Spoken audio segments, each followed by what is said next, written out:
ಆಕಾಶವನ್ನು ಕೇಂದ್ರವನ್ನಾಗಿ ಮಾಡಿಕೊಂಡು ಸೂರ್ಯ ಇಡೀ ಜಗತ್ತನ್ನು ತಾನು ತನ್ನ ಪ್ರಕಾಶದಿಂದ ಜಗತ್ತನ್ನು ಬೆಳಗಿಸ್ತಾ ಇದ್ದಂತೆ ಆದವಾನಿ ಮಹಾಕ್ಷೇತ್ರದಲ್ಲಿ ವಿರಾಜಮಾನರಾಗಿರ್ತಕ್ಕಂಥ ಶ್ರೀ ಶ್ರೀ ಶ್ರೀ ರಘುಪ್ರೇಮ ತೀರ್ಥ ಗುರು ಸಾರ್ವಭೌಮರು ಇಡೀ ಜಗತ್ತನ್ನು ತಮ್ಮ ಒಂದು ಕಣ್ಣಿನ ದೃಷ್ಟಿಯಿಂದ ಅನುಗ್ರಹ ಮಾಡ್ತಾ ಇರತಕ್ಕಂತಹ ವಿಚಾರ ಎಲ್ಲರಿಗೂ ತಿಳಿದಿರ್ತಕ್ಕಂಥದ್ದೇ.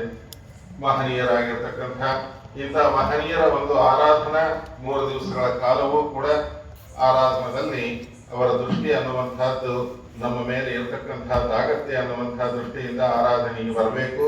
ಅವರ ಒಂದು ಆರಾಧನೆಯಲ್ಲಿ ಪಾಲ್ಗೊಂಡು ಯಥಾಶಕ್ತಿಯಾಗಿ ನವವಿಧ ಭಕ್ತಿ ಆಗ್ಬೋದು, ನಾನಾ ವಿಧ ಭಕ್ತಿ ಆಗ್ಬೋದು, ನಾವು ಆ ಸೇವಾ ಮಾಡೋಣದಿಂದ ತದ್ವಾರ ಭಗವಂತ ಜಲಜನಾಭನು 4 ರೂಪದಿಂದ ಇವರಲ್ಲಿ ಸಿಲುಕಿ ಪೂಜೆಯ ಬೊಂಬ ಅಂತಂದ್ರೆ ಇಲ್ಲಿ ಅನೇಕ ರಾಮ ನರಹರಿ ಏನು ಇದೆ, ಹಯಗ್ರೀವಶ್ಚ ಕೃಷ್ಣೌಚ ಲಕ್ಷ್ಮೀನಾರಾಯಣಸ್ತಥಾ ಧನ್ವಂತರಿಶ್ಚ ರಾಮೌಚ ಕಪಲೋ ದತ್ತೇವಚ ನೃಸಿಂಹ ಭೂತರೋ ಹಂಸೋ ರೂಪೈರೇತೈ ರಥೋಕ್ಷಜ ಸುಧಾ ಸನ್ನಿಹಿತೋ ಭೂತ್ವಾ ಕ್ರೀಡತೆ ಭಗವಾನ್ ಸ್ವಯಂ ಅನ್ನುವಂತಹ ಏನು ಗುರು ಸ್ತೋತ್ರದಲ್ಲಿ ಬರ್ತದೆ.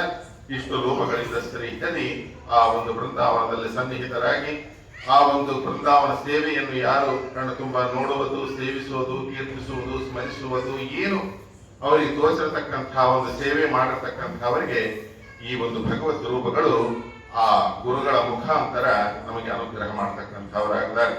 ಆದ ಕಾರಣ ಅಂತ ಮಹತ್ ಸೇವಾಂ ದ್ವಾರಮಾಹುರ್ವಿಮುಕ್ತೆ, ಯಾವುದರಿಂದ ನಮಗೆ ಈ ಒಂದು ಸಂಸಾರ ಅನ್ನುವಂತಹ ಭಯಂಕರವಾಗಿರತಕ್ಕಂತಹ ಈ ಒಂದು ಸಂಸಾರದಿಂದ ಬಿಡುಗಡೆ ಅನ್ನುವಂತಹದ್ದು ಯಾವುದರಿಂದ ಆಗುತ್ತದೆ ಅಂದರೆ ಮಹತ್ ಸೇವಾ, ಮಹಾತ್ಮರ ಸೇವೆಯಿಂದ ಅದು ನಮಗೆ ಬಿಡುಗಡೆ ಆಗುತ್ತೆ. ಯಾವುದರಿಂದವೂ ನಮಗೆ ಆಗುವುದಿಲ್ಲ. ಎಲ್ಲಿಗೆ ಹೋದರೂ ಕೂಡ ಈ ಭಯಂಕರವಾದ ಈ ಸಂಸಾರ ಭವಬಂಧನದಿಂದ ನಮ್ಮನ್ನು ಬಿಡಿಸ್ತಕ್ಕಂತಹ ಔಷಧಗಳು ಏನನ್ನದ ಅಂದ್ರೆ ಯಾವುದೂ ಇಲ್ಲ. ಒಂದು ಗುರು ಸೇವಾ ನಮಗೆ ಬಿಟ್ರೆ, ಮಹಾತ್ಮರ ಸೇವಾ ನಮಗೆ ಬಿಟ್ರೆ, ಕಪಿಲ ನಾಮಕ ಪರಮಾತ್ಮ ತನ್ನ ತಾಯಿಯಾದ ದೇವಹೂತಿ ಉಪದೇಶವನ್ನು ಮಾಡ್ತಾ ಇದ್ದಾರೆ. ಮಹತ್ ಸೇವಾಂ ದ್ವಾರಮಾಹುರ್ವಿಮುಕ್ತೆ ತಮೋದ್ವಾರಂ ಯೋಷಿತಾಂ ಸಂಗಿ ಸಂಗಮ್ ಅಂತ. ತಮೋದ್ವಾರ ಯಾವುದರಿ ನರಕದ್ವಾರ ಅಂತಂದ್ರೆ ಸ್ಥೂಲ ದೃಷ್ಟಿಗೆ ಯೋಷಿತಾಂ ಸಂಗಿ ಸಂಗಮ್ ಅಂತ ಹೇಳ್ತಾರೆ. ಸ್ತ್ರೀಯರ ಸಹವಾಸ ಅಂತ ಹೇಳಿ ಇದಕ್ಕೆ ವ್ಯಾಖ್ಯಾನಗಳು ಬಹಳ ಇದೆ. ಅನ್ಯಥಾ ಜ್ಞಾನ ಅಂತ ಅರ್ಥ, ಅನ್ಯ ಮತಗಳು ಅಂತ ಅರ್ಥ, ವಿಪರೀತ ಜ್ಞಾನ ಅಂತ ಅರ್ಥ. ಇಂಥ ವಿಪರೀತ ಜ್ಞಾನ, ಅನ್ಯಥಾ ಜ್ಞಾನ, ಅನ್ಯ ಧರ್ಮ, ಪರಧರ್ಮ ಏನಿದೆಯಲ್ಲ ಅದು ನಮಗೆ ಏನು ಕೊಡ್ತದೆ? ತಮಸ್ಸು, ತಮೋ ಮಾರ್ಗವನ್ನು ನಮಗೆ ಹಾನಿ ಮಾಡಿಕೊಡ್ತಕ್ಕಂಥದ್ದಾಗತ್ತೆ. ಆದ ಕಾರಣವಾಗಿ ಮಹಾತ್ಮರ ಸೇವೆ ಅನ್ನುವಂಥದ್ದು ಮಾಡಬೇಕು. ಭಜ ಸೇವಾಯಾಮ ಅಂತೇಳಿ ಸೇವಾ ಅಂತಂದ ಕೂಡಲೇ ಅದು ಪ್ರದಕ್ಷಿಣ ನಮಸ್ಕಾರ ಆಗ್ಬೋದು, ಸ್ತೋತ್ರ ಆಗ್ಬೋದು, ಹಾಡಾಗ್ಬೋದು, ಯಾವುದೂ ಇಲ್ಲಂದ್ರೆ ಕರಿಬೇವು ಬಿಜೆಯಲ್ಲಿ ಬಿಡಿಸಿದ್ರು ಕೂಡ ಸೇವನೆ. ಸ್ವಲ್ಪ ಅಪ್ಯಸ್ಯ ಧರ್ಮಸ್ಯ ತ್ರಾಯತಿ ಮಹತೋ ಭಯಾತ್ ಅಂತ ಭಗವದ್ಗೀತೆಯಲ್ಲಿ. ಆದ ಕಾರಣ ಈ 3 ದಿವಸಗಳ ಕಾಲ ಯಾರು ಏನೊಂದು ಸಣ್ಣ ಸೇವಾ ಮಾಡಿದರೂ ಕೂಡ ನಪ್ಪುರತಾವ ಹರಿತೋಷಣಂ, ದೇವರಿಗೆ ಮಾಡಿದಂತಹ ಸೇವಾ ವ್ಯರ್ಥವಾಗುವುದಿಲ್ಲ ಅಂತ ಹೇಳಿ ನಮಗೆ ಶ್ರೀಮದ್ ಭಾಗವತ ತಿಳಿಸಿಕೊಡ್ತಕ್ಕಂಥದ್ದಾಗತ್ತೆ. ಆದ ಕಾರಣ ಆ ಮಹಾತ್ಮರ ಸೇವೆ ಅನ್ನುವಂಥದ್ದು ನಮಗೆ ಸ್ವರ್ಗಕ್ಕೆ ಹಾನಿ ಮಾಡಿಕೊಡ್ತಕ್ಕಂಥದ್ದು. ಆದ ಕಾರಣ ಮಹತ್ ಸೇವಾಂ ದ್ವಾರಮಾಹುರ್ವಿಮುಕ್ತೆ ತಮೋದ್ವಾರಂ ಯೋಷಿತಾಂ ಸಂಗಿ ಸಂಗಂ. ಆದ್ರ ಮಹಾತ್ಮರು ಯಾರ್ರಿ ಅಂತಂದ್ರೆ ಮಹಂತಸ್ತೆ ಸಮಚಿತ್ತ ಪ್ರಶಾಂತಾಹ ವಿಮನ್ಯವಸ್ತು ಪುರದ ಸಾಧವೋಯಿ ಅಂತ ಹೇಳ್ತಾರೆ. ಯಾರ್ರಿ ಮಹಾತ್ಮರು ಅಂತಂದ್ರೆ ಕಂಡವ್ರನ್ನ ಮಹಾತ್ಮರು ಅನ್ನಬಾರದು, ಅದರಿಂದ ಮಹಾಪಾಪ ಬರ್ತದೆ. ಈ ಲಕ್ಷಣಗಳು ಯಾರ ಇರ್ತದೋ ಅವರು ಮಹಾತ್ಮರು. ಅಂಥ ಒಂದು ಮಹಾತ್ಮರು ಇವರು ಅಂತ ಹೇಳಿ ತಿಳಿಸಿಕೊಟ್ಟಿರ್ತಕ್ಕಂಥ ಏನು ಕಪಿಲನಾಮ ಪರಮಾತ್ಮನ ಒಂದು ಗುಣಗಳು ಹೇಳಿದ್ದಾರೆ. ಮಹಾಂತಸ್ತೆ ಸಮಚಿತ್ತಾಹ ಪ್ರಶಾಂತಾಹ ವಿಮನ್ಯವಃ ಸುಹೃದ ಸಾಧವೋಯಿ. ಈ 6 ಗುಣಗಳು ಯಾರ ಹತ್ರ ಇರ್ತದೋ ಅವ್ರನ್ನ ಮಹಾತ್ಮರು ಅನ್ಬೇಕು. ಹೌದ್ರಿ, ಈ ಗುಣಗಳು ಇರ್ತಕ್ಕಂಥವ್ರು ಯಾರನ್ನ ಇದ್ದಾರನ್ನ ಲೋಕದೊಳಗೆ ಒಂದು ಎಕ್ಸಾಂಪಲ್ ಯಾರನ್ನ ಒಂದು ಮಾಡಲ್ ತೋರಿಸ್ರಿ ಅಂತಂದ್ರೆ ಆಗ ನಾವು ಈ 5 ಅಧ್ಯಾಯವುಳ್ಳಂತ ಸುಮಸೌರಭ ಪುಸ್ತಕ ಏನಿದೆಯಲ್ಲ ಆ ಪುಸ್ತಕವನ್ನು ನೋಡಿದರೆ ಈ ಶ್ಲೋಕಕ್ಕೆ ಅದು ವ್ಯಾಖ್ಯಾನ ರೂಪವಾಗತಕ್ಕಂಥದ್ದಾಗತ್ತೆ. ಇಲ್ಲದಾಗೋದ್ರೆ ಅಂಥ ಒಂದು ಗ್ರಂಥವನ್ನ ನಾನು ಕೇವಲ 5 ನಿಮಿಷದಲ್ಲಿ ಹೇಳು ಅಂದ್ರೆ ಹೇಳಲಿಕ್ಕೆ ಆಗೋದಲ್ಲ. ಮಹಾತ್ಮರು ಅವರನ್ನು ಒಂದು ಸಾರಿ ನಾವು ನೋಡಿದ ಕಾಲಕ್ಕೆ ಭಾಗವತಾದಿ ಗ್ರಂಥಗಳಲ್ಲಿ ನಮಗೆ ವಿಶೇಷವಾಗಿರತಕ್ಕಂಥ ಒಂದು ವಿಶ್ವಾಸ. ದೇವರೆಲ್ಲಿದ್ದಾನ್ರಿ, ಆ ಕಾಲನೇ ಬೇರೆ ರೀ, ಈ ಕಾಲನೇ ಬೇರೆ ರೀ, ಆ ಧರ್ಮನೇ ಬೇರೆ ರೀ, ಈ ಧರ್ಮನೇ ಬೇರೆ ರೀ ಅಂತ ಮಾತಾಡೋರಿ ಎಲ್ಲ ಕಾಲಕ್ಕೂ ಧರ್ಮ ಒಂದೇ, ಪರಮಾತ್ಮನ ಅನುಗ್ರಹ ಒಂದೇ. ನಾವು ಅವರಲ್ಲಿ ಸಾರಿ ನಾವು ಭಜಿಸಬೇಕು ಅಷ್ಟೇ. ಆ ರೀತಿಯಾಗಿ ಭಜಿಸಿದರೆ ಸುದೃಢ ಸರ್ವತೋಧಿಕ ಅಂತ ಏನು ಮಧ್ವಾಚಾರ ಸಿದ್ಧಾಂತವನ್ನು ಹೇಳಿದ್ದಾರಲ್ಲ, ಸುದೃಢ ಬೇಕು. ದೃಢ ಇದೆ, ಸುದೃಢ ನಮ್ಮಲ್ಲಿ ಇಲ್ಲ. ಅದು ಬೇಕು ನಮಗೆ. ಆ ಸುದೃಢ ಸರ್ವತೋಧಿಕ ಅನ್ನುವಂತ ಶಬ್ದಕ್ಕೆ ಪ್ರತಿರೂಪ ರಾಮೋ ವಿಗ್ರಹವಾನ್ ಧರ್ಮ. ಧರ್ಮ ಹೆಂಗಿರ್ತದೆ ಅಂದ್ರೆ ಶ್ರೀರಾಮಚಂದ್ರನ ನೋಡ್ರಿ ಎಂದರು. ಸುದೃಢ ಅಂದ್ರೆ ಹೆಂಗಿರ್ತದೆ ಅಂತಂದ್ರೆ ರಘುಪ್ರೇಮ ಕೀರ್ತಿ ಗುರು ಸಾರ್ವಭೌಮರನ್ನು ನೋಡ್ರಿ ಅಂತ ಹೇಳಿ ನಾವು ಹೇಳಬೇಕು. ಅಂತ ಮಹಾನ್ ಭಾವರಿ ಎಂಥ ದೃಢ ಭಕ್ತಿ, ಎಂತೆಂಥ ಅವಮಾನಗಳು. ಯಸ್ಯಾನುಗ್ರಹ ಇಚ್ಛಾಮಿ ತಸ್ಯ ವಿತ್ತಂ ಹರಾಮ್ಯಹಂ.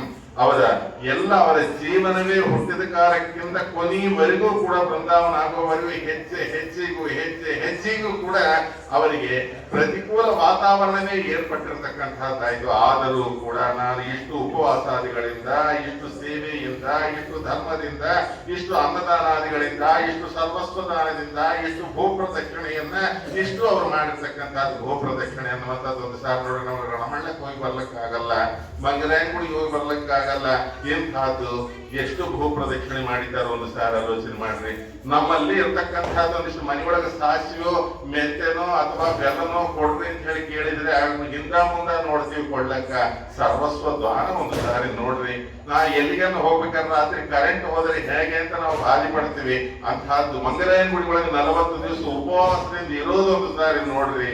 ಇದೆಲ್ಲ ಅದನ್ನು ಮಿಂಚಿ ಒಂದು ಭಯಂಕರವಾದಂತ ಒಂದು ಕೃಷ್ಣ ಸರ್ಪ ಅವರಿಗೆ ಕಾಲಿಗೆ ಕಚ್ಚಿದ ಕಾಲಕ್ಕೆ, ದೊಡ್ಡ ವ್ರಣವಾದ ಕಾಲಕ್ಕೆ, ಅದಕ್ಕೆ ಆ ಫಾರೆಸ್ಟ್ ಆಫೀಸರ್ ಅದಕ್ಕೆ ಔಷಧೋಪಚಾರ ಮಾಡ್ತೇನೆ ಅಂತಂದ್ರೆ ಇದು ಯಾವುದೂ ಬೇಕಾಗಿಲ್ಲ, ಇದು ನಾನು ಪರಮಾತ್ಮನ ಅನುಗ್ರಹದಿಂದ ಹೋರಾಡಿಸ್ಕೊಳ್ತೇನೆ ಅಂತ ಹೇಳಿ ಮಣ್ಣು ತುಳಸಿ ಮೃತ್ತಿಕವನ್ನು ಹಾಕಿ ಆ ವ್ರಣವನ್ನು ಹೋರಾಡಿಸಿಕೊಳ್ಳೋದೇನು, ಎಂಥ ತನ್ನ ಆಶ್ರಯ ಮಾಡಿರ್ತಕ್ಕಂಥವ್ರನ್ನ ಅನುಗ್ರಹ ಮಾಡೋದೇನು, ಪ್ರತಿಕೂಲ ವಾತಾವರಣ ಮೇಲ್ಪಟ್ಟ ಕಾಲಕ್ಕೆ ಇದು ಶಿಕ್ಷೆ ಅಲ್ಲ, ಭಗವಂತ ನನಗೆ ಕೊಟ್ಟ ಶಿಕ್ಷಣ ಅಂತ ಹೇಳಿ ಭಾವನ ಮಾಡೋದೇನು. ಇವೆಲ್ಲ ಕೂಡ ಯಾದ್ರೆ ಮಹಂತಸ್ತೆ ಸಮಚಿತ್ತಾಹ ಪ್ರಶಾಂತಃ ವಿಮನ್ಯವಃ ಸುಹೃದಸ್ಸಾಧವೋಹಿ. ಈ ಗುಣಗಳಿಗೆಲ್ಲ ಕೂಡ ಪ್ರತಿರೂಪ ಒಂದೊಂದು ಗುಣವನ್ನು ಇಟ್ಕೊಳ್ಳಬೇಕು. ಆ ಒಂದು ಚರಿತ್ರದೊಳಗಿರತಕ್ಕಂಥ ಒಂದೊಂದು ಸನ್ನಿವೇಶವನ್ನು ಸಮನ್ವಯ ಮಾಡಬೇಕು. ಇದನ್ನೇ ಬ್ರಹ್ಮಸೂತ್ರದಲ್ಲಿ ಹೇಳುವುದು ತತ್ವ ಸಮನ್ವಯಾತು ಅಂತ ಹೇಳ್ತಾರೆ. ಯಾವುದು ಬೇರೆ ಚರಿತ್ರೆ ಹೇಳಿದ್ರು ಪಕ್ಕಟ್ ಬಂದಿ ಇರುವುದಿಲ್ಲ. ಪ್ರವಚನ ಅಂದರೆ ಬೇರೆ ನಿಮಗೆ ಬ್ರಹ್ಮಸೂತ್ರ ಹೇಳಿದರೂ ಆಗುವುದಿಲ್ಲ, ದಾಸ ಸಾಹಿತ್ಯ ಹೇಳಿದರೂ ಆಗುವುದಿಲ್ಲ. ಸೂತ್ರಪ್ರಾಯವಾಗಿರ್ತಕ್ಕಂಥ ಭಾಗವತದಲ್ಲಿ ಹೇಳಿರ್ತಕ್ಕಂಥ ಏನು ಕಪಿಲನಾಮಕ ಪರಮಾತ್ಮ ಋಷಭದೇವರು ಹೇಳಿರ್ತಕ್ಕಂಥ ಉದ್ಧವನಿಗೆ ಶ್ರೀಕೃಷ್ಣ ಮಾಡಿರ್ತಕ್ಕಂಥ ಉಪದೇಶ, ಇವೆಲ್ಲವೂ ಕೂಡ ಎಂಥವರೆಂದರೆ ಸೂತ್ರಪ್ರಾಯವಾಗಿರ್ತಕ್ಕಂಥದ್ದು. ಅಂತ ಸೂತ್ರಪ್ರಾಯವಾಗಿರ್ತಕ್ಕಂಥ ತಗೊಂಡು ಧ್ರುವ ನೋಡ್ರಿ, ಸಣ್ಣತನದೊಳಗೆ ಎಂಥ ಒಂದು ಅವಮಾನವನ್ನು ಹೊಂದಿರತಕ್ಕಂಥವನಾದ ತಾಯಿಯಿಂದ ಅಂಥ ಅವಮಾನವನ್ನು ಹೊಂದಿದ ಕಾಲಕ್ಕೆ 5 ವರ್ಷದ ಹಸುಳೆ ವನವೆತ್ತ ತಪವೆತ್ತ 5 ಮಲತಾಯಿ ಅಡವಿಗೆ ನೂಕ ಬಂದ ಪುರಂದರದಾಸರು. ಹಂಗ ಅಡವಿಗೆ ಹೋಗಿ ಪರಮಾತ್ಮದ ಯಾರು ವಾಸುದೇವರು ಪರಮಾತ್ಮನ ಒಲಿಸಿಕೊಂಡು ಬಂದಿರ್ತಕ್ಕಂಥ ನಾವೆಲ್ಲ ಆಗಿನ ಕಾಲದಲ್ಲಿ ಇರ್ಬೋದಾ 5 ವರ್ಷದ ಹುಡುಗನಿಗೆ ಅಯ್ಯೋ ಅವನಿಗೆ ಕೈಕಾಲು ತೊಳ್ಕೊಂಬೋದು ಗೊತ್ತಿಲ್ಲ, ಅವನೇನು ಮಾಡಿರ್ತಾನ್ರಿ, ನಿಮ್ಮವ್ರು ಬೇಕಂತೆ ಬರೆದಿರ್ತಾರೆ. ಹೌದ್ರಿ ನೋಡ್ರಿ ರಘುಪ್ರೇಮ ಎಂಥ ಅವಮಾನ ಆಯ್ತು. ಎಲ್ಲಿಗೆ ಹೋದ್ರು ಆಗಿನ ಕಾಲದ ಈಗೇ ನೀವು ರಣಮಾಡಕ್ ಹೋಗ್ಬೇಕು ಅಂದ್ರೆ ಭಯ ಆಗ್ತದೆ. ಏನೋ ಒಂದಿಷ್ಟು ಇದ್ರೊಳಗೆ ಶ್ರಾವಣ ಮಾಸ ಹೋಗ್ಬೋದಾಗ್ಲಿ, ಈ ಮಧ್ಯೆ ಕೂಡ ಅಲ್ಲಿ ಅನಕೊಂಡ ಸೇವೆಗಳು ಕಾಣಿಸಿರ್ತಕ್ಕಂಥದ್ದಾಗಿದೆ. ಆಗಿನ ಕಾಲದೊಳಗೆ ಹೆಂಗಿರ್ತದೆ ಸ್ವಲ್ಪ ನೀವು ಆಲೋಚನೆ ಮಾಡ್ರಿ. ದೇವರ ಮೇಲೆ ಭಾರ ಹಾಕಿ ಆ ಪ್ರಾಣದೇವರನ್ನು ಆಶ್ರಯ ಮಾಡಿ ಏನು ಪ್ರಾಣದೇವರ ಉಪಾಸನೆ ಅನ್ನುವಂತಹದ್ದು ಅವರು ಮಾಡಿರ್ತಕ್ಕಂಥದ್ದು. ಒಂದು ರಣಮಳ್ಳ ಪ್ರಾಣದೇವರ ಹತ್ರ ಅಂತೀರಾ, ಅಥವಾ ಮಂಗರಾಯನ ಹತ್ರ ಅಂತೀರಾ, ಅಥವಾ ವಿಜಯರಾಯರ ಕಟ್ಟಿ ಅಂತೀರಾ, ಯಂತ್ರೋದ್ಧಾರಕ ಪ್ರಾಣದೇವರ ಅಂತೀರಲ್ಲ, ಇಲ್ಲದಾಗ ಹತ್ತಿ ಮರಗಳಿರೋತಕ್ಕ ಪ್ರಾಣದೇವರ ಅಂತೀರಾ. ಏನು ಪ್ರಾಣದೇವರು ಕಾಣಿಸಿದರೆ ಏನು ಅವರಿಗೆ ತಮ್ಮನ್ನ ತಾವೇ ಮರೆತು ಹೋಗ್ತಕ್ಕಂಥವರಾಗ್ತಾರೆ. ಈ ಪ್ರಕಾರವಾಗಿ ವಾಯುದೇವರನ್ನ ಒಲಿಸಿಕೊಂಡಿರ್ತಕ್ಕಂಥದ್ದು. ನಕೃತ ಹರಿತೋಷಣ ಅದನ್ನು ನೀವು ಎಲ್ಲಿ ನೋಡಬೇಕು, ಶರಣರನ್ನು ಮರಣದಲ್ಲಿ ನೋಡ್ರಿ ಅಂತ ಹೇಳಿ ಹೇಳ್ತಾರೆ. ಅಂತಹದ್ದು ಆ ಒಂದು ಅಂತ್ಯಕಾಲದೊಳಗೆ ಕೊನೆಗೆ ಆ ಡಾಕ್ಟರ್ ಮಂಗಳವೇಡಿ ಗೋವಿಂದರಾಯರು ಬಂದು ಎಲ್ಲಿ ನೀವು ಪರೀಕ್ಷೆ ಮಾಡಿ ನನ್ನ ಅಂತಂತಾರೆ.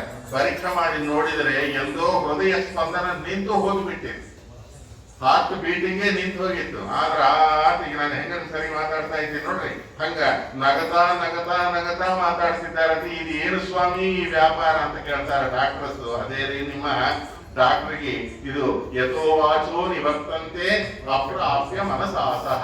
ಇದು ಮಾತಿನಿಂದ ಹೇಳೋದಲ್ಲ, ಮನವಚನ ಅತಿ ದೂರ ನೆನೆಬವರನ್ನು ಅನುಸರಿಸಿ ತಿರುಗುವುದು ಜಾಹ್ನವಿ ಜನಕ ಜನರೊಳಗಿದ್ದು ಜನಿಸುವ ಅಂತ ಹೇಳ್ತಾರಲ್ಲ, ಇವೆಲ್ಲ ಕೂಡ ನಿಮ್ಮ ಸೈನ್ಸಿಗೆ ಇದು ನಿಲುಕುವುದಲ್ಲ, ಅಷ್ಟು ದೂರವಾಗಿರ್ತಕ್ಕಂಥದ್ದು. ನೋಡ್ರಿ ಎಂಥ ವಾಯುದೇವರ ಒಂದು ಉಪಾಸನಾ ಬಲ ಅನ್ನುವಂಥದ್ದು. ಹಾರ್ಟ್ ಬೀಟಿಂಗ್ ನಿಂತು ಹೋದರೂ ಕೂಡ ಶರೀರದಲ್ಲಿ ತಾವು ಆ ರೀತಿಯ ವಾಯುದೇವರು ನಿಂತುಕೊಂಡು ಮಾತಾಡಿಸೋದೇನು, ಅವ್ರ ನಡೆಯೋದೇನು, ಮಾಡೋದೇನು, ಒಂದು ಮಾತಿನಲ್ಲಿ ಹೇಳ್ಬೇಕಾದ್ರೆ ಆಗಿನ ಕಾಲದಲ್ಲಿ ನೋಡಿರ್ತಕ್ಕಂಥ ವಿದ್ವಾಂಸರು ಹೇಳೋ ಮಾತು ಯಾವ ರೀತಿ ಭೀಷ್ಮಾಚಾರ್ಯರು ಇಚ್ಛಾಮರಣಿಗಳು ಅಂತ ಹೇಳಿ ಹೇಳ್ತಾರಲ್ಲ, ಆ ಪ್ರಕಾರವಾಗಿ ಆನಂದದಿ ಕುಳಿತು ಅಂತರಂಗದಲ್ಲಿ ಜ್ಞಾನವನು ಮಾಡು, ಬಿಂಬಮೂರುತಿಯ ಜ್ಞಾನವನು ಮಾಡು. ವಿಜಯದಾಸರು ಹೇಳ್ತಾರೆ, ಧ್ಯಾನೇನಾತ್ಮನಿ ಪಶ್ಯಂತಿ ಕೇಚಿದಾತ್ಮಾನಮಾತ್ಮನ ಅನ್ಯ ಸಾಂಖ್ಯೇನ ಯೋಗೇನ ಕರ್ಮಯೋಗೇನ ಚಾಪರೆ ಅಂತಾನೆ ಕೃಷ್ಣ. ಅವಕ್ಕ ನಾವು ದೃಷ್ಟಾಂತವಾಗಿ ತೋರಿಸ್ಬೇಕು.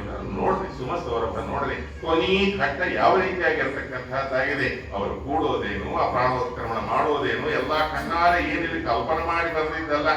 ಅದಕ್ಕೆ ದಾಸ ಕರಿಧ್ರುವ ಬಲಿಪಾಂಚಾಲಿ ಅವರನ್ನು ಕೊರತೆ ಅಂತೆ ನೋಡ್ತಾ ಇದ್ರೆ ಬರೀ ಕಂತೆಗಳಂತಿದೆ ಅಂತಾರೆ ಪುರಂದರದಾಸರು. ಹಂಗಾಗಿ ಕಂತೆ ಅಲ್ಲ, ಮಹಾ ಅಂತಂದ್ರೆ ನಮ್ಮ ಪೂರ್ವಿಕರೆಲ್ಲರೂ ನೋಡಿರ್ತಕ್ಕಂಥವ್ರೆ, ನಮ್ಮ ತಾತ ಆದ್ರೆ ಮೊದಲಾಗಿರ್ತಕ್ಕಂಥವ್ರು. ಈ ಒಂದು 20ನೇ ಶತಮಾನದಲ್ಲಿ ಕೂಡ ಈ ರೀತಿಯಾಗಿ ಏನಾಗಿನ ಕಾಲದವರು ಇಚ್ಛಾವರಣಿಗಳಾಗಿರ್ತಕ್ಕಂಥವ್ರು ಹೆಂಗ ತಾವು ರಘುವಂಶದಲ್ಲಿ ಬರ್ತದೆ, ಹೆಂಗ ದೇಹವನ್ನು ಬಿಡ್ತಾ ಇದ್ರು ಅಂತಂದ್ರೆ ಅವರು ಯೋಗೇನ ಅಂತೆ ತಮತ್ಯಜ, ಯೋಗ ಮಾರ್ಗವನ್ನು ಅನುಸರಿಸಿ ರಘುವಂಶದ ರಾಜರೆಲ್ಲರೂ ಕೂಡ ಕಾಳಿದಾಸರು ಬರೀತಾರೆ. ಶೈಶವೇ ಭ್ಯಸ್ತ ವಿದ್ಯಾನ ಯೌವನೇ ವಿಷಯೇಷಿಣ ವಾರ್ತಕೆ ಮುನಿವೃತ್ತಿನ ಯೋಗೇನ ಅಂತೆ ತಮತ್ಯಜ. ಅಂದ್ರೆ ಬಾಲ್ಯದಲ್ಲಿ ಹೆಂಗಿರೋರು, ಯೌವನದಲ್ಲಿ ಹೆಂಗಿರೋರು, ಅವರು ವ್ಯವಹಾರ ಹೇಗೆ ಮಾಡ್ತಾ ಇದ್ದರು, ಅಂತ್ಯಕಾಲ ಬಂದ ಕಾಲ ಹೆಂಗ ಅಂತಂದ್ರೆ ಅವರು ಯಾವುದು ಕೂಡ ಯಾರು ಹಾರ್ಟ್ ಅಟ್ಯಾಕ್ ಇಂದಾಗಲಿ ಜ್ವರ ಜಾಡ್ಯದಿಂದಾಗಲಿ ಯಾವದರಿಂದ ರಘುವಂಶದ ರಾಜರು ಅವರು ಸತ್ತಿಲ್ಲ. ಕ್ವಚೂರ್ಯ ವಂಶ ಕ್ವಚ ಅಲ್ಪ ವಿಷಯಾಮತಿ ಮಂತಃ ಕವಿಯ ಸಿಪ್ಪಾರ್ತಿ ಗವಿಷ್ಯಾಮ ಅಪಹಾಸ್ಯತಾಮ ಅಂತ ಹೇಳಿ ಆ ರಘುವಂಶದ ರಾಜರ ಚರಿತ್ರೆಗಳನ್ನು ಹೇಳಬೇಕಾದ್ರೆ ಬಾಯಿ ತೊಳ್ಕೊಂಡು ಹೇಳಬೇಕು. ಒಬ್ಬರನ್ನ ಮಿಂಚಿ ಒಬ್ಬರು ಸುಗುಣಿಗಳಾಗಿರ್ತಕ್ಕಂಥವರಾಗಿದ್ದಾರೆ ಅಂತ ಅವರು ಕೊನೆಯ ಕಾಲದೊಳಗೆ ತಮ್ಮ ಮಕ್ಕಳಿಗೆ ಪಟ್ಟಾಭಿಷೇಕವನ್ನು ಮಾಡಿ ಅವರ ತಲೆ ಎಂಬುದು ಹೆಂಗಿರೋದಂತ ಬೆಳ್ಳಗಿನ್ನ ನನ್ನ ತಲೆ ಒಳಗೆ ಸ್ವಲ್ಪ ಕಪ್ಪಗದ ಆ ರೀತಿ ಕಳ್ಳಗಾಗಿ ಹೋಗಿರ್ತದಂತ ತಲೆ ಕೂದಲು ಹಂಗ ಮುದುಕರಾಗಿ ಹೋಗಿರ್ತಾರಂತೆ. ಆ ಮುದುಕರಾಗಿ ಅವರ ಇಚ್ಛಾಮರಣಿಗಳಾಗಿ ಸಾಕಾಯ್ತು ಅಂತ ಅಂಬೋ ಕಾಲಕ್ಕ ಒಂದು ಗೋಡಿ ಕೂತ್ಕೊಂಡು ಸ್ನಾನ ಸಂಧ್ಯಾವಂದನಾದಿಗಳನ್ನು ಮಾಡಿ ಅದರ ನಂತರ ಉಪವಾಸ ವ್ರತಗಳನ್ನು ಮಾಡಿ ತಮಗೆ ಬೇಕಾದವ್ರನ್ನೆಲ್ಲ ಕರೆದು ಕೂಡಿಸಿ, ಏನಪ್ಪಾ ಸಾಕಾಗ್ಯದ ಊರಿಗೆ ಹೋಗಿ ಬರಲ್ಲ, ಹೆಂಗ ಬಂದು ಊರಿಗೆ ಬಂದಿದ್ರೆ ಎಲ್ಲರ ಒಂದು ವಾರ 10 ದಿವಸ ಯಾರ ಮನೆಯನ್ನ ಬಂದು ಒಳಗೆ ಮನೆ ಒಳಗೆ ಇರ್ತೇವೆ. ಹೋಗೋ ಕಾಲಕ್ಕೆ ನಾವೇನ್ ಹೇಳ್ತೇವೆ, ಹೋಗಿ ಬರ್ಲಿವೆ ಯಾವ್ದೋ ಮನೆ ಮುಂದೆ ಕಾರು ಇಲ್ಲ ಟ್ರ್ಯಾಕ್ಸು ಇಲ್ಲ ಟ್ಯಾಕ್ಸಿನು ಯಾವ್ದನ್ನ ಇದ್ದ ಕಾಲ ಅದರೊಳಗೆ ನಾವು ಸೂಟ್ ಕೇಸ್ ಇಟ್ಕೊಂಡು ಕೂತ್ಕೊಂಡು ಹೋಗಿ ಬರ್ತೀವಿ ಹೆಂಗೆ ಹೇಳ್ತೇವೆ. ಆ ಪ್ರಕಾರವಾಗಿ ಮಹಾನುಭಾವರು ಇವತ್ತಿನ ದಿವಸ ನಿನ್ನಿನ ದಿವಸ ಆ ಕೂತ್ಕೊಂಡು ಒಂದು ಗೋಡಿ ಕೂತ್ಕೊಂಡು ಒಂದು ಚಾಪೆಯಲ್ಲಿ ಕೂತ್ಕೊಂಡು ಬಂದವರಿಗೆಲ್ಲ ಕೂಡ ಯಾರೋ ಒಬ್ಬ ವ್ಯಕ್ತಿ ಅಯ್ಯೋ ಇಷ್ಟು ಜನ ದೊಡ್ಡ ದೊಡ್ಡವರೆಲ್ಲ ಇದ್ದಾರೆ, ನನ್ನ ಮೇಲೆ ಇವರು ದೃಷ್ಟಿ ಬಿಡುತ್ತ ಅಂತ ಹೇಳಿ ಎಲ್ಲೋ ದೂರ ಒಂದು ಮೂಲಿ ಒಳಗೆ ನಿಂತ್ಕೊಂಡಿದ್ದಂತ ಈ ಗುರುಗಳ ದೃಷ್ಟಿ ನನ್ನ ಮೇಲೆ ಹೆಂಗ ಬೆಳೆಸ್ತದೆ ಅಂತಾದ್ರನ್ನ ಅಂತರ್ಮುಖವಾಗಿ ಅವ್ರನ್ನ ನೋಡಿ ಅವನ ಹೆಸರಿಟ್ಟು ಏನಪ್ಪಾ ಹೋಗಿ ಬರ್ಲೆ ಅಂತ ಹೇಳಿ ಕೇಳ್ತಾ ಇರ್ರಿ ಮಹಾನುಭಾವರು.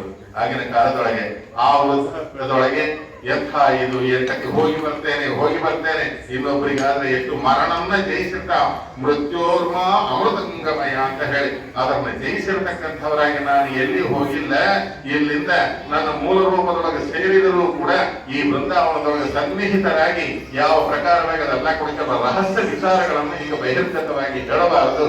ಅವರನ್ನ ತಮ್ಮ ಅತ್ಯಂತ ಆಪ್ತರಾಗಿರ್ತಕ್ಕಂಥ ಅವರನ್ನ ಹತ್ತಿರ ಕೂಡಿಸಿಕೊಂಡು ಶ್ರೀಪಾದ ಪುತ್ರರಾಗಿರ್ತಕ್ಕಂಥ ನಮ್ಮ ತಾತನ ಒಂದು ವಯಸ್ಸಾಗಿರ್ತಕ್ಕಂಥ ನಮ್ಮ ತಾತನ ಸಮಾನರಾಗಿರ್ತಕ್ಕಂಥ ಸ್ವಾಮಿರಾಚಾರ್ಯ ಮೊದಲಾದವರನ್ನ ಕೂಡಿಸಿಕೊಂಡು ರಹಸ್ಯ ಪ್ರಮೇಯ ವಿಚಾರಗಳನ್ನ ತಮ್ಮ ಈ ಬೃಂದಾವನದ ಒಂದು ತಮ್ಮ ಮಹಿಮ ಇದನ್ನ ತಿಳಿಸಿಕೊಟ್ಟು ಮಹಾನುಭಾವರು ಕೂತಾಂಗ ಕೂತು ಹೆಂಗರಿ ಇದು ನಾಭಿ ಹತ್ರ ನಾಭಿ ಕೆಳಗೆ ಇರ್ತದ ಯಾವುದು ಪ್ರಾಣ ಅನ್ನುವಂಥದ್ದು ಅದನ್ನ ಉತ್ಕ್ರಮಣ ಮಾಡ್ತಕ್ಕಂಥ ನೆತ್ತಿಯ ದ್ವಾರದಿಂದ ಲೆತ್ತ ಹೋಗಾಲಿ ಸಾಧನೆ ನೀವು ಹೇಳ್ತೀರಲ್ಲ ಯಾವುದು 17 ಎರಡಾಯುತ ನಾಡಿಗೆಯಲ್ಲಿ ಸುತ್ತುವ ಮಾರುತ ಉತ್ತರ ಲಾಲಿಸು ಉತ್ಕ್ರಮಣದಲ್ಲಿ ನೆತ್ತಿಯ ದ್ವಾರದಿಂದ ಲೆತ್ತ ಹೋಗಾಲಿಸದೆ ಒಬ್ಬೊಬ್ಬರಿಗೆ ಒಂದೊಂದರಿಂದ ಹೋಗ ಹೋಗುತ್ತೆ. ಆದ್ರೆ ಈ ಮಹಾನುಭಾವರು ಕೂತ್ಕೊಂಡು ಬ್ರಹ್ಮ ನಿರ್ವಾಣ ಮುಚ್ಚತೆ ಆ ಪ್ರಕಾರವಾಗಿ ಆ ನಾಭಿಯಿಂದ ಉತ್ಕ್ರಮಣ ಎಲ್ಲರೂ ನೋಡ್ತಾ ಇರುವಂತ ರೀತಿಯಲ್ಲಿ ಬರ್ತೇವೆ ಬರ್ತೇವೆ ಹೋಗಿ ಬರ್ತೇವೆ ಹೋಗಿ ಬರ್ತೇವೆ, ನಿಮ್ಗೆಲ್ಲ ದೇವರ ಅನುಗ್ರಹವಾಗಲಿ ಅಂತ ಈ ಪ್ರಕಾರವಾಗಿ ನಾವು ಆಟೋ ರಿಕ್ಷಾ ಇರೋ ಕಾಲಕ್ಕೆ ಹೇಳಲ್ಲ ಅವರಿಗೆ ಮಾತು. ಈ ಪ್ರಕಾರವಾಗಿ ಹೇಳಿ ಹೋಗೋದಂದ್ರೆ ಇವರು ದೇವಾಂಶರಲ್ದಾಗಿದ್ದರೆ ಸಾಮಾನ್ಯರ ಎಷ್ಟೆಷ್ಟು ಜನಕ್ಕ ಇನ್ನೊಂದು ಸಣ್ಣ ದೃಷ್ಟಾಂತ ಹೇಳ್ದಾಗಿದ್ರೆ ನನ್ನ ಮನಸ್ಸು ಒಪ್ಪಲ್ಲ. ಇಟಿಗೆ ಅನಂತಾಚಾರ ಅಂತ ದೊಡ್ಡವರು ಹಿರಿಯರಿದ್ರು, ಅವ್ರ ಮಗ ಕೂಡ ಬಂದಿದ್ರು ಇಲ್ಲಿಗೆ. ಅವರು ಬರಬೇಕು ಅಂತ ಹೇಳಿ ಬಹಳ ಇಷ್ಟಪಡ್ತಾರೆ, ಎಷ್ಟು ಒಳಗೆ ತಪನ ಪಡ್ತಾರೆ ಅಂದ್ರೆ ಇಲ್ಲಿ ಬರ್ಲಿಕ್ಕೆ. ಏನೋ ಶ್ರೇಯಾಂಶಿ ಬಹು ವಿಜ್ಞಾನಿ ಬರಕ್ ಆಗ್ಲಿಲ್ಲ. ಕೊನೆಗೆ ಅವ್ರ ಮನಸ್ಸಿನ ಮೇಲೆ ಮಲಿಕೊಂಡಿದ್ದರೆ ಮೇಲಿಂದ ಚೇತಿ ಒಳಗಿಂದ ಮಂತ್ರಾಕ್ಷತಿ ಬೀಳ್ತದೆ. ಇದೇಂದಪ್ಪ ಎಲ್ಲಿಂದ ಬಿದ್ದದ ಈ ಮಂತ್ರಾಕ್ಷತಿ ಅಂತ ಹೇಳಿ ಅದನ್ನ ತೆಗೆದು ಬಗಲಿಗೆ ಇಡ್ತಾರೆ. ಇಲ್ಲಿಂದ ಯಾರೋ ಹೋಗ್ತಾ ಇದ್ರ ಆ ಊರಿಗೆ ಏನ್ರಿ ಇಟಿಗೆ ಅನಂತಾಚಾರಿಗೆ ಮಂತ್ರಾಕ್ಷತಿ ಕೊಡ್ರಿ ಅಂತ ಹೇಳಿ ಕೊಟ್ಟು ಕಳಿಸಿದ್ರೆ, ನಾನು ಇಟಿಗೆ ಅನಂತಾಚಾರ ಪರಿಚಯವೇ ಇಲ್ಲ, ನನಗೆ ಹೆಂಗ್ ಕೊಟ್ಟು ಕಳಿಸಿದ್ರು, ಏನ್ ಕತಿ ಮಹಾನುಭಾವರು ಅವರನ್ನ ನೆನೆಸ್ತಾ ಇದ್ರೆ ಅಂತ ಹೇಳಿ ಆ ಮಂತ್ರಾಕ್ಷತಿಯನ್ನ ಈ ಮಂತ್ರಾಕ್ಷತಿಯನ್ನ ಟ್ಯಾಲಿ ಮಾಡಿ ನೋಡಿದ್ರು ಒಂದೇ ಮಂತ್ರಾಕ್ಷತಿ. ಏನ್ ಹೇಳ್ತೀರಿ ಇವೆಲ್ಲ ಕೂಡ? ಇಂಥ ಪವಾಡಗಳನ್ನು ಹೇಳಬೇಕು ಅಂದ್ರೆ ಈ 5 ನಿಮಿಷ 10 ನಿಮಿಷದ ಸಾಧ್ಯನ?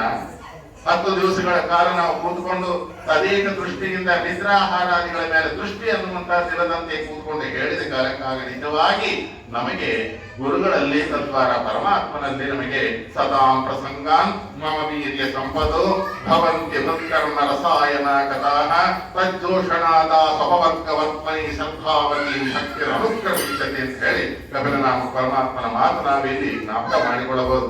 ಇಂತಹ ಮಹಾನುಭಾವರ ಉತ್ತರಾರಾಧನೆ ಅಷ್ಟಕ್ಕನ್ನ ನಾನು ಇಲ್ಲಿ ಹೆಚ್ಚು ನಿಮಗೆ ಹೇಳಲಾರೆ. ಒಂದೇ ಅವರ ಮಂತ್ರ, ದೇವರಿದ್ದಾನೆ, ದೇವರನ್ನು ನಂಬರಿ. ಅಹೋಯಂ ಧನ್ಯತಮಾಯ ತತ್ರ ತ್ಯಕ್ವಾ ಪಿತೃಭ್ಯಾಂ ನ ವಿಚಿಂತಯಾಮಃ ಅಭಕ್ಷಮಾಣ ಬಲಾವೃಕಾದಿಭಿಃ ಸರಕ್ಷಿತಾರಕ್ಷತಿಯೋ ವಿದರ್ಥೆ. ದೇವರನ್ನ ಹೆಂಗ ಹೊಟ್ಟೆ ಒಳಗಿರೋ ಕೂಸಿಯನ್ನ ಹೆಂಗ ದೇವರ ರಕ್ಷಣೆ ಮಾಡ್ತಾ ಇದ್ದಾನೆ. ಬೆಟ್ಟದ ಒಂದು ಕೊರಿ ಭಾಗದಲ್ಲಿ ಬೆಳೆದಂತ ಬೆಟ್ಟ ಗಿಡಗಳಿಗೆ ಯಾರು ನೀರು ಹಾಕ್ತಾ ಇದ್ದಾರೆ, ಅಡವಿ ಒಳಗಿರ್ತಕ್ಕಂತಹ ಕಲ್ಲಿನೊಳಗಿರ್ತಕ್ಕಂತಹ ಕ್ರಿಮಿಕೀಟಗಳಿಗೆ ಯಾರು ಆಹಾರ ಕೊಡ್ತಾ ಇದ್ದಾರೆ, ಹೊಟ್ಟೆ ಅರಣ್ಯದೊಳಗಿರ್ತಕ್ಕಂಥ ಆನೆಗೆ 5 ಮಣದ ಆಹಾರವನ್ನು ಯಾರು ಕೊಡ್ತಾ ಇದ್ದಾರಂತಹ ಸ್ವಾಮಿ ಅವನ ರಕ್ಷಣೆ ಮಾಡ್ತಾನೆ. ಅಂತಹ ಸ್ವಾಮಿಯ ನಂಬರಿ ಅಂತ ಹೇಳಿ ಈ ಕಲಿಯುಗದ ಸಕಲ ಜನರಿಗೂ ಕೂಡ ಭಕ್ತ ಸಿದ್ಧಾಂತವನ್ನ ಅವರು ಕ್ರಮ ಉದ್ಧಾರೆಯಿಂದ ಆತ್ಮ ತಾವೂ ಆ ರೀತಿಯ ಭಜನೆ ಮಾಡಿ ಪರಮಾತ್ಮನ್ನ ನಮಗೆ ಮಾರ್ಗದರ್ಶನವನ್ನು ಮಾಡಿರ್ತಕ್ಕಂಥವರಾಗಿದ್ದಾರೆ. ಮನೆಯೊಳಗೆ ಏನು ಬೆಣ್ಣೆ ಇಟ್ಕೊಂಡು ತುಪ್ಪಕ್ಕೆ ಹೋದರಂತೆ ಯಾರೋ ಒಬ್ಬರು, ಹಂಗ ಇಂಥ ಒಂದು ನಾವು ಎಷ್ಟು ಪುಣ್ಯ ಮಾಡಿದ್ರೆ ಈ ಯಾದವಗಿರಿ ಮಹಾಕ್ಷೇತ್ರದೊಳಗೆ ನಮಗೆ ಅಯಜ್ಜನ್ಮ ಲಬ್ಧಂ ಋಷಭಾಜರೆ ಪಂಚಮ ಸ್ಕಂದ ಭಾಗವತದಲ್ಲಿ ವರ್ಣನೆ ಬರ್ತದ. ನಮ್ಮ ಒಂದು ಭಾರತ ದೇಶದ ಒಂದು ಪ್ರಾಶಸ್ತ್ಯ, ಆ ಭಾರತ ದೇಶದೊಳಗಿರ್ತಕ್ಕಂಥ ಈ ಒಂದು ಆಂಧ್ರ ದೇಶದೊಳಗಿರ್ತಕ್ಕಂಥ ಈ ಆದವಾನಿ ಪಟ್ಟಣ ಇಲ್ಲದವರೆಲ್ಲೂ ಹೂವಿನ ಹಡಗದೊಳಗಿರ್ತಕ್ಕಂಥ ಮಹಾನುಭಾವರು ಇಲ್ಲಿಗೆ ಯಾಕೆ ಬರಬೇಕು, ಏನು ಕಥೆ, ಇದರ ಒಂದು ಮಹಾತ್ಮೆ ಯಾವುದೋ ಒಂದು ವಿಶೇಷ ಇರ್ತದ.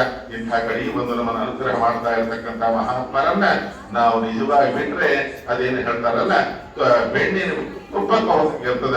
ಆ ಮನೆಯೊಳಗೆ ಒಳ್ಳೆ ನೀರು ಮೊಸರಿಟ್ಟುಕೊಂಡು ನೀರು ಮಚ್ಚಿಗೆ ಹೋದಂಗಿರ್ತದ. ಹರಿಯುವ ಭಾಗೀರಥಿ ಎದುರಲ್ಲಿರುತ್ತೇನೆ ಹೊರತಿಯ ಜಲಪಾನ ಮಾಡಲಿ ಅಂತ ಪುರಂದರದಾಸರು ಹೇಳಿದಾಗ ಹೀಗಿರ್ತದ. ಆದ ಕಾರಣ ಇಂಥ ಗುರುಗಳನ್ನ ಆಶ್ರಯ ಮಾಡೋಣ. ಇಂಥವರನ್ನ ಆಶ್ರಯ ಮಾಡೋದ್ರಿಂದ ಪರಮಾತ್ಮ ಸನ್ನಿಹಿತನಾಗಿ ಅವರ ಕಡೆಗೆ ನೋಡಿ ಏನು ಇದ್ದರೂ ಕೂಡ ಎಂತೆಂಥ ಉಪವಾಸಗಳನ್ನು ಅವರು ಮಾಡಿರ್ತಕ್ಕಂಥದ್ದು ನಾವು ಏನು ಮಾಡದಾಗ ಹೋದರೂ ಕೂಡ ನಾವು ಮಾಡಿದ್ದೇವಪ್ಪ, ನಮ್ಮ ಕಡೆಗೆ ನೋಡಿ ಅನುಗ್ರಹ ಮಾಡ್ರಿ ಅಂತ ಗುರುಗಳಕ್ಕಿಂತ ಅಧಿಕ ಆಪ್ತರು ಯಾರು ನಿನಗೆ ಗೋಪಾಲದಾಸರು ಸ್ಮರಿಸು ಗುರುಗಳ ಮನವಿ ಅನ್ನುವಂತಹ ಒಂದು ಹಾಡಿನೊಳಗೆ ಹೇಳ್ತಕ್ಕಂಥವರಾಗ್ತಾರೆ. ಆದ ಕಾರಣ ಇಂತಹ ಗುರುಗಳನ್ನು ಆಶ್ರಯ ಮಾಡೋಣ. ಸ್ವಲ್ಪ ಆದರೂ ಸರಿ ನಮ್ಮ ಯೋಗ್ಯತೆ ಇದ್ದಷ್ಟು ನೀವು ಏನಿದೆಯೋ ಅಷ್ಟೇ ಶಕ್ತಿ ಒಳಗೆ ಒಂದು ಗುರುಗಳ ಸೇವಾ ಮಾಡ್ರಿ, ಅವರ ಅನುಗ್ರಹವನ್ನು ಪಡೆದಿ. ಅಷ್ಟು ಇಷ್ಟು ಅಂತ ಹೇಳೋದೆಲ್ಲ ಅನುಭವದ ಅಡಿಗೆಯ ಮಾಡಿ ಅದಕ್ಕೆ ಅನುಭವಿಗಳು ಒಂದು ಕೂಡಿ ಅಂತ ಈಗ ನನಗೆ ವಯಸ್ಸು ಎಷ್ಟಿದೆಯೋ ಅಷ್ಟು ವಯಸ್ಸಿನಿಂದ ಬಹು ಸೀನಿಯರ್ ಮೋಸ್ಟ್ ಈಗಿನಾಗ ನಾನೇ ಅಂತ ಹೇಳಿಕೊಳ್ಳಬಹುದು. ಇಂತಹ ಇದರಿಂದ ಕೂಡ ಅವರದೇ ಅನ್ನ, ಅವರದೇ ಬಟ್ಟಿ, ಅವರದೇ ತಿಂಡಿ, ಅವರದೇ ಕೀರ್ತಿ, ಎಲ್ಲಿ ಹೋದರೂ ಕೂಡ ಇವತ್ತಿನ ದಿವಸ ಇದಕ್ಕೆ ಹೋದ್ರು ನೀವೇನು ಪುಣ್ಯ ಮಾಡಿದ್ರೆ ಆದ್ವಾನಿನ ರಘುಪ್ರೇಮ ತೀರ್ಥರ ಹತ್ರ ಹೋಗ್ತೀರ, ಪೀಠಾಧಿಪತಿಗಳು ಅನ್ಬೇಡ್ರಿ, ದೊಡ್ಡವರು ಅನ್ಬೇಡ್ರಿ, ಆ ಊರೊಳಗಿರ್ತಕ್ಕಂಥವ್ರು ಪ್ರತಿ ಒಬ್ಬರು ಈ ಮಹಾನುಭಾವರನ್ನು ನೆನೆಸ ನೀವೆಷ್ಟು ಪುಣ್ಯ ಮಾಡಿದ್ದೀರಿ, ಅವರ ನೆರಳೊಳಗಿದ್ದೀರಲ್ಲ ಅಂತಂತಾರೆ. ಅಂದ್ರೆ ಅವರು ನಾವು ಎಷ್ಟು ದುರಾದೃಷ್ಟವಂತರು ಅಂತ ಅವರು ತಮಗೆ ತಾವೇ ಮಾತಾಡೋದು ನಾನು ಕೇಳಿದ್ದೇನ್ರಿ, ಬಹಳ ಸಂತೋಷವಾಗಿದೆ. ಆದ ಕಾರಣ ಇಂತಹ ಮಹಾನುಭಾವರನ್ನು ಆಶ್ರಯ ಮಾಡೋಣ. ಮಾಡಿ ನಮ್ಮದು ಏನಿದೆ ಅವರ ಮುಂದೆ ಇವ್ರ ಮುಂದೆ ಹೇಳುವ, ಅವರ ಮುಂದೆ ತೀವ್ರವಾಗಿ ಪ್ರಾರ್ಥನೆ ಮಾಡಿ, ಗುರುವನೇ ಮಹಾಭಾಗ ಸುಜನೇಶು ದಯಾಂಕರು ಪ್ರಾರ್ಥಯಾಮಿ ದಯಾ ಸಿಂಧು ಮಾಮುದ್ಧರ ಭವರ್ಣಮತಿ. ಇದೊಂದು ಸಾಕು. ಅದೆಲ್ಲ ಸ್ತೋತ್ರ ಬಂತು ಬಿತ್ತು ಬಂದಿಲ್ಲ ಅಂತ ಚಿಂತೆ ಮಾಡ್ಬೇಡ್ರಿ. ನಿಂತ್ಕೊಂಡು ದೀನರಾಗಿ ಕೈ ಚಾಚಿ ಗುರುವರ್ಯ ಮಹಾಭಾಗ ಸುಧನೇಶು ದಯಾಂಕರು ಪ್ರಾರ್ಥಯಾಮಿ ದಯಾ ಸಿಂಧು ಮಾವುದ್ಧರ ಭವಾರ್ಣವಾದ ಅಂತ ಹೇಳಿ ಒಂದು ನಮಸ್ಕಾರ ಮಾಡಬೇಡ್ರಿ. ಏಕೋಪಿ ಕೃಷ್ಣಸ್ಯ ಕೃತ ಪ್ರಕರಣ ದಶಾಶ್ವಮೇಧಾವೃತೈರ್ನ ತುಲ್ಯ ದಶಾಶ್ವಮೇಧಿ ಪುನರೇತಿ ಜನ್ಮ ಕೃಷ್ಣ ಪ್ರಣಾಮೀನ ಪುನರ್ಭವಾಯ ಅಂತ ಹೇಳಿ ಭೀಷ್ಮಾಚಾರ್ಯ ಹೇಳ್ತಾರೆ. ಆದ ಕಾರಣ ಅಂತಹ ಗುರುಗಳ ಅಂತರ್ಯಾಮಿಯಾಗಿರ್ತಕ್ಕಂತಹ ಶ್ರೀಕೃಷ್ಣನಿಗೆ ನಾವು ನಮಸ್ಕಾರ ಮಾಡಿದ್ರೆ ಎಲ್ಲವೂ ಕೂಡ ಐಹಿಕಾಪುಷ್ಪಕ ಫಲ ಅಂತ ಹೇಳಿ ಒಂದೇ ಮಾತಿನೊಳಗೆ ಹೇಳಬೇಕಾದ್ರೆ ಎಲ್ಲವೂ ಉಣರುಂಟು ಎಲ್ಲ ತತ್ವ ಪ್ರಕಾಶಕದಲ್ಲಿ ಇದರ ಬಹಳ ವಿಸ್ತಾರ ಮಾಡ್ತಾರೆ ಟೀಕಾಕೃತ್ಪಾದರು. ಆ ವಿಚಾರವನ್ನೆಲ್ಲ ಕೂಡ ನಾವು ಆ ಟೀಕಾಕೃತ್ಪಾದರ ಭಕ್ತಿಯನ್ನು ನಾವು ಈ ಮಹಾನುಭಾವರ ಪಾದ ಪದ್ಮಗಳಲ್ಲಿ ಮಾಡಿದ ಕಾಲಕ್ಕೆ ವಿಶೇಷವಾದಂತಹ ಐಹಿಕ ಆಮುಷ್ಮಿಕ ಎಲ್ಲಿ ಅಲ್ಲಿ ಎರಡ ಕಡೆಗೂ ಕೂಡ ನಾವು ವಿಶೇಷವಾದಂತಹ ಸೌಖ್ಯವನ್ನ ಆನಂದವನ್ನ ಮೋಕ್ಷವನ್ನ ನಾವು ಪಡೆಯತಕ್ಕಂಥವರಾಗ್ತೀವಿ ಅನ್ನುವಂತಹ ವಿಚಾರವನ್ನ ನನಗೆ ಕೊಟ್ಟಂತಹ 4 ನಿಮಿಷಗಳಲ್ಲಿ 8 ನಿಮಿಷ ಮಾಡಿ ಹೇಳಿದ್ದೇನೆ. ದಯಮಾಡಿ ಕೆಲಸದೆ ಅಂತ ಹೇಳಿ ಹೇಳುತ್ತಾ ಇಂತಹ ಗುರುಭಕ್ತಿಯನ್ನು ನಾವು ಮಾಡೋಣ. ಎಲ್ಲಿ ಒಂದು ಸಾರಿ ಎಲ್ಲರೂ ಸಾಮೂಹಿಕವಾಗಿ ಹೇಳ್ರಿ. ಗುರುವರಿಯ ಮಹಾಭಾಗ ಸುಜನೇಶು ದಯಾಂಕುರು ಪ್ರಾರ್ಥಯಾಮಿ ದಯಾ ಸಿಂಧು ಮಾಮುದ್ಧರ ಭವಾರ್ಣವಾತ್ ಚಿಂತಾಮಣಿಂ ಸ್ವಭಕ್ತಾನ ಕಲ್ಪವೃಕ್ಷಂಚ ಕಾಮದಂ ಸ್ವಾಮಿನಂ ತ್ವಾಂ ರಘುಪ್ರೇಮತೀರ್ಥಂ ವಂದೇ ಜಗದೀಶ್ವರಂ. ಶ್ರೀಕೃಷ್ಣಾರ್ಪಣಮಸ್ತು. ಓಂ ಸ್ವಸ್ತಿ.